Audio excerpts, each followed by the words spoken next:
25 personel dan proses masih terus berjalan, di mana 25 personel ini kita periksa terkait dengan ketidakprofesionalan dalam penanganan TKP dan juga beberapa hal yang kita anggap bahwa itu membuat proses olah TKP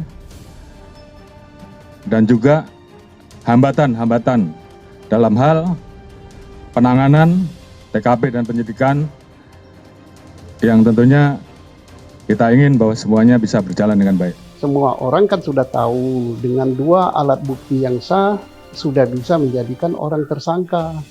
Ya masa ada orang mati yang ngaku menembak sudah ada, alat tembaknya ada, jenazahnya kasat mata ada. Ya saya yakin Polri selaku institusi yang paham hukum segera akan menetapkan tersangka.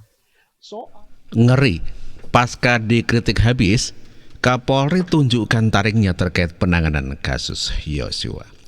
Ya, kasus tewasnya Brigadir Yosua memang sejak awal sudah menimbulkan banyak kejanggalan. Yang pertama, kasus ini diliris pada 3 hari kejadian, nggak seperti biasanya. Setiap ada peristiwa pembunuhan selalu cepat diinformasikan kepada masyarakat. Yang kedua, Brigadir Yosua ditetapkan sebagai tersangka oleh polisi. Gak masuk akal orang yang sudah meninggal dijadikan sebagai tersangka. Bayangkan saja misalnya orang meninggal dituntut 4 tahun penjara. Lalu yang mau dipenjarakan itu siapa? Mayatnya begitu.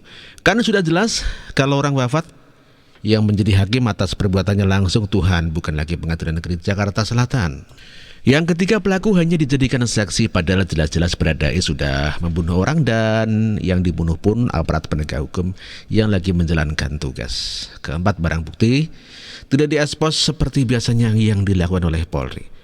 Yang kelima, luka yang dialami oleh Brigadir Yosua tak sesuai dengan yang dilaporkan ke media dan lain-lain.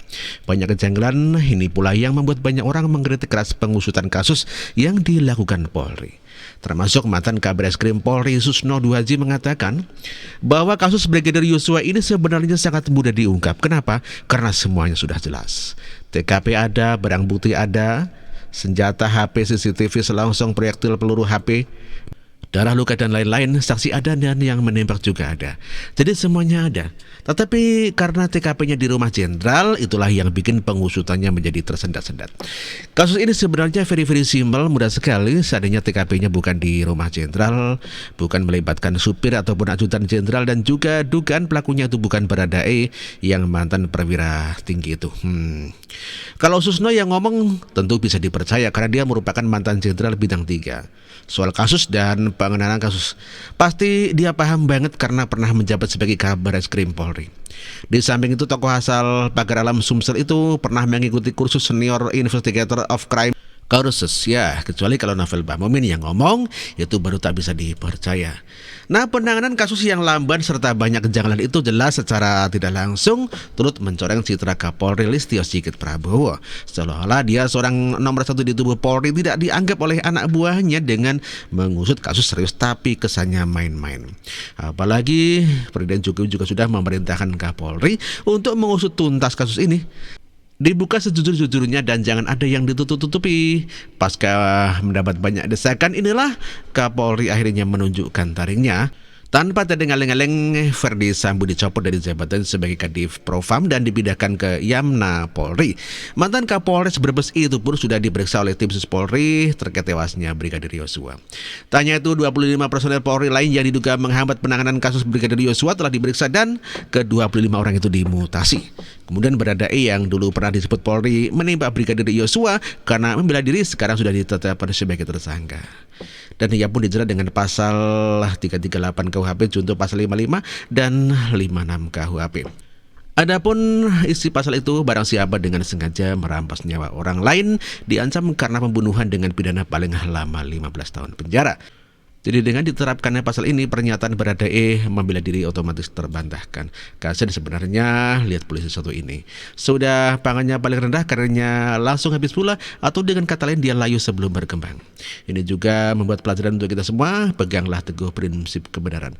Dan kalau seandainya harus memilih, pilihlah mengundurkan diri secara terhormat daripada disuruh orang melakukan perbuatan yang tak benar, apalagi disuruh membunuh orang. Lantas bagaimana rincian 25 orang yang disebut menghambat proses penyidikan itu? Jenderal 3 orang, Kombes 5 orang, AKBP 3 orang, Kompol 2 orang, Pamat 7 orang, serta Bintara dan Tamtama 5 orang. Jadi betul kata Susno Duaji, kenapa pengusutan kasus ini menjadi sulit? Karena melibatkan anggota Polri. Sementara menurut hasil temuan LPSK, Baradae tidak pandai menembak. Bagaimana mau pandai menembak kalau latihannya saja baru dilakukan pada Maret 22 silam?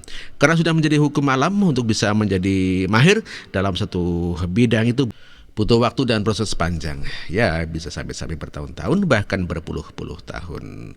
Dengan demikian sudah bisa dipastikan kalau Baradae itu bukan sniper seperti yang diberitakan sebelumnya.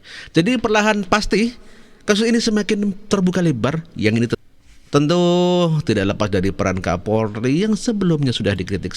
Sebagai penutup, penulis ingin sharing pepatah Belanda yang artinya secepat apapun kebohongan berlari, cepat ataupun lambat kebenaran pasti akan berhasil mengejar dan mendahulunya. Demikian artikel ini ditulis oleh Ferry Padili. Terima kasih.